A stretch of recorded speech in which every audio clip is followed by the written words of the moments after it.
Economics is a rather unusual subject for school students.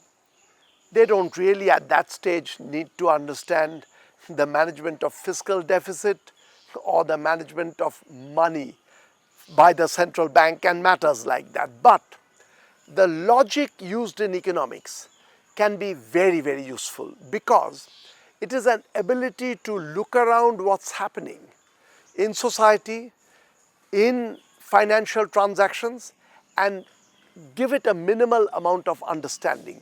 So that part of economics, reasoning the way it is done in economics, imparted to school children, I think that can be of value to them, not only in understanding simple things about the economy, the household decision making, but being able to carry that logic over to society, to even moral decision makings. Morality combined with logic can really hardwire our way of thinking and decision making.